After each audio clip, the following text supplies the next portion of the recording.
La Llorona del vivero de Coyoacán.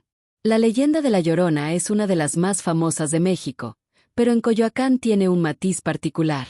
Cuentan los viejos trabajadores del vivero que, en las noches más oscuras, se escucha un lamento desgarrador que eriza la piel. No es el clásico «ay, mis hijos», sino un llanto sordo, como si alguien estuviera atrapado en un pozo sin fondo. Se dice que hace muchos años, una joven llamada Xóchitl, que trabajaba en el vivero cuidando las plantas, se enamoró de un hombre adinerado que la sedujo con promesas de amor eterno. Ella, ingenuamente, le entregó su corazón y, al poco tiempo, descubrió que esperaba un hijo.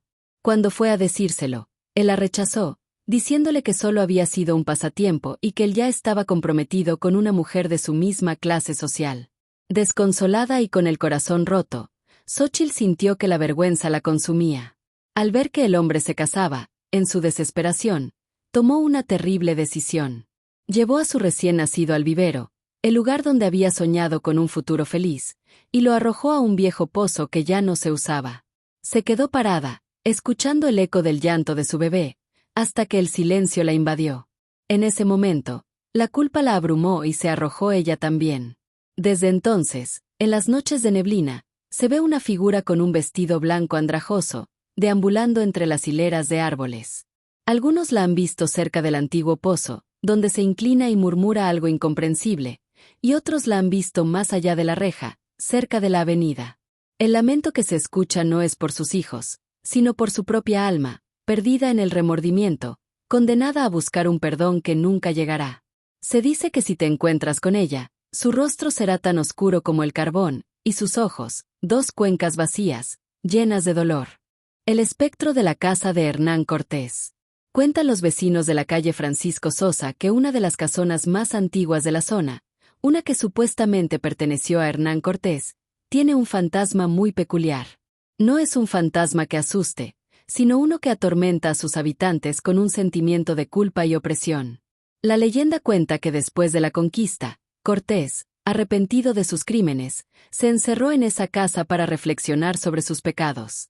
Se dice que ahí, al ver todo el oro y las joyas que había robado, y al recordar la destrucción que había causado, se vio a sí mismo como un monstruo. La leyenda cuenta que el conquistador, atormentado por las almas de los indígenas que había masacrado, no encontró la paz en la muerte. El espectro, se cuenta, aparece en las noches sin luna. No es una figura completa, sino una sombra que se arrastra por el piso, arrastrando cadenas invisibles. El fantasma no hace ruido, no grita, ni intenta asustar, solo se le siente. Quienes han habitado la casa dicen que, al caer la noche, sienten un frío penetrante que les congela los huesos, incluso en el verano. Dicen que el ambiente se vuelve pesado, opresivo, y que sienten una angustia inmensa, un dolor inexplicable, como si la culpa de miles de muertes se hubiera impregnado en las paredes. Los objetos se caen sin explicación, las puertas se cierran de golpe, y los espejos reflejan por un instante un rostro pálido y atormentado. El fantasma de Cortés no busca venganza, sino paz. Y al no encontrarla, comparte su agonía con quien se atreva a habitar su antigua morada.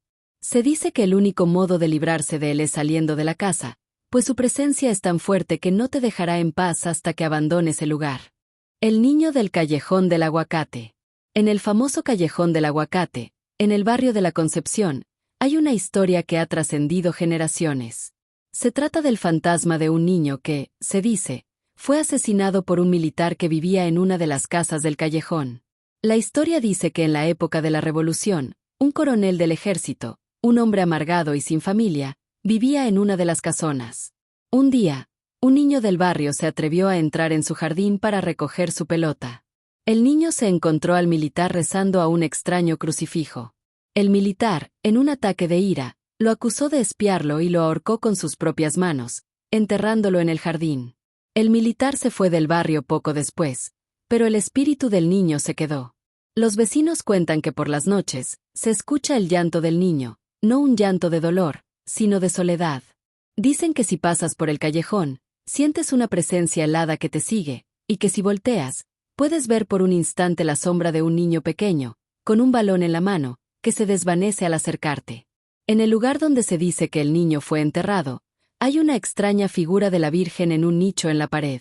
Y a su lado, En una de las esquinas del callejón, hay un árbol de aguacate con una extraña cruz grabada en el tronco. Los vecinos cuentan que la Virgen fue puesta ahí para proteger a la gente del fantasma, pero el árbol con la cruz grabada es un recordatorio del trágico suceso. Cuentan que por las noches, si te quedas parado en el callejón, la sensación de estar siendo observado es tan fuerte que te paraliza. La casa de la tía de Frida Kahlo. En el barrio de La Conchita, cerca de la parroquia de la Purísima Concepción, hay una casa que, se dice, fue propiedad de la tía de Frida Kahlo.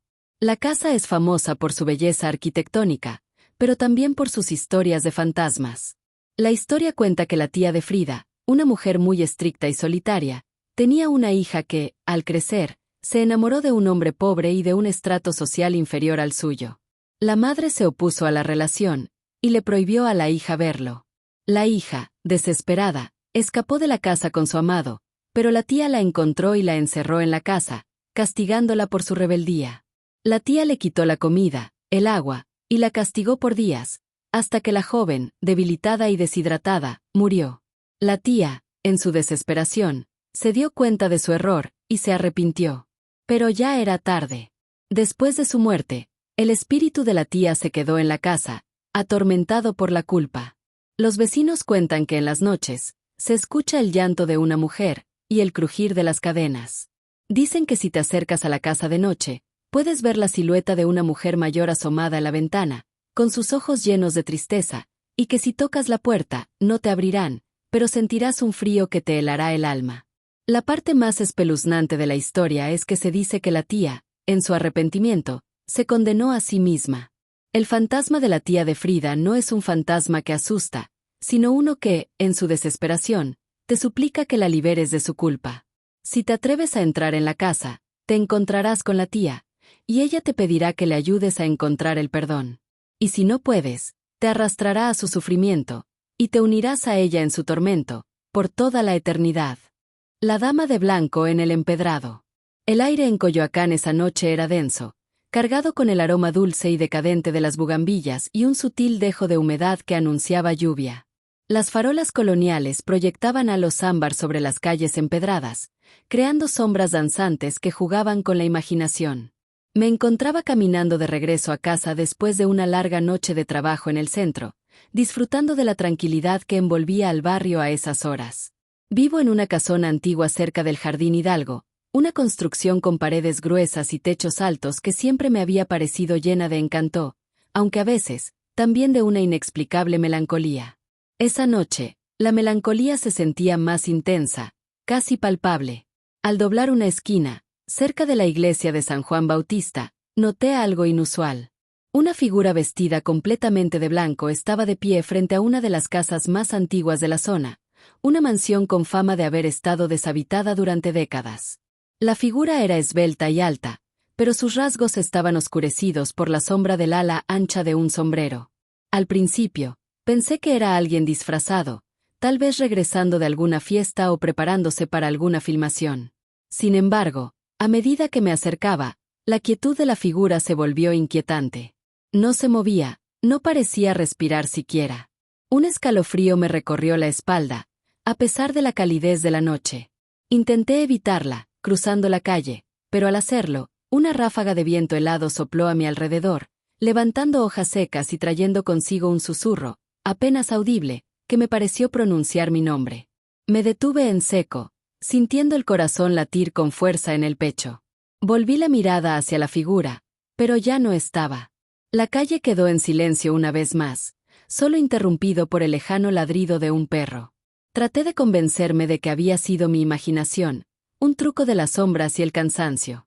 Sin embargo, la sensación de haber sido observado, llamado, persistía. Apresuré el paso, con la sensación de que alguien o algo me seguía. Las sombras de los árboles centenarios parecían alargarse y retorcerse, tomando formas amenazantes. Cada crujido de una rama caída me hacía saltar. Finalmente, llegué a mi calle. Al acercarme a mi casa, noté que la puerta principal estaba entreabierta, algo que nunca dejaba de hacer. La preocupación se apoderó de mí.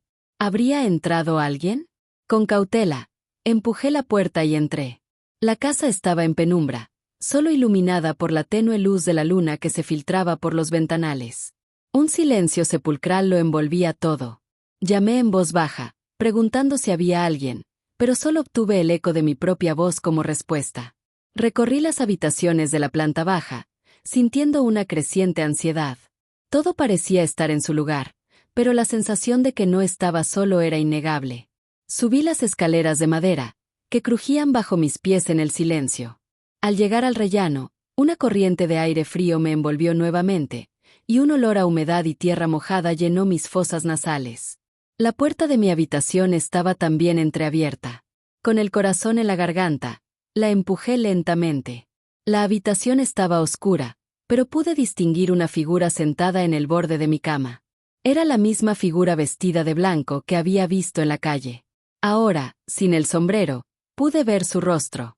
Era pálido, casi translúcido, con ojos oscuros y profundos que parecían absorber la poca luz que había en la habitación. Una tristeza infinita se reflejaba en ellos. Un escalofrío más intenso que ninguno me paralizó. No podía gritar, no podía moverme. La figura levantó una mano lenta y temblorosamente, extendiéndola hacia mí. En ese momento, un recuerdo borroso surgió en mi mente. Había escuchado historias sobre una mujer que había vivido en mi casa hacía muchos años. Se decía que había perdido a su hijo pequeño y que su espíritu vagaba por la propiedad, buscándolo. La vestían siempre de blanco, el color del luto en aquella época. La mano de la figura rozó la mía. Sentí un frío glacial que me caló hasta los huesos, pero no era un frío amenazante, sino más bien uno de profunda tristeza. En ese instante, escuché un susurro claro y desgarrador: ¿dónde está mi niño? El miedo se disipó, reemplazado por una profunda compasión. Quise hablar, decirle que no lo sabía, tratar de consolarla, pero no pude emitir ningún sonido. La figura permaneció allí unos segundos más, con su mirada llena de dolor fija en mí. Luego, lentamente, su forma comenzó a desvanecerse, como si se difuminara en el aire. El frío remitió y el olor a tierra mojada desapareció. Me quedé de pie en el umbral de mi habitación, temblando, tratando de asimilar lo que acababa de ocurrir.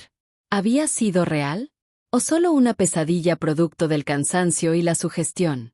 A partir de esa noche, las cosas en mi casa cambiaron. Ya no sentía esa melancolía opresiva, sino más bien una presencia tranquila, casi maternal. A veces, por las noches, escuchaba un suave susurro en alguna parte de la casa, un lamento silencioso que ya no me asustaba, sino que me llenaba de una profunda tristeza. Investigué sobre la historia de la casa y descubrí que, efectivamente, una mujer llamada Elena había vivido allí a principios del siglo XX y había perdido a su hijo en una trágica enfermedad. Nunca se había recuperado de esa pérdida y se decía que su espíritu no encontraba descanso.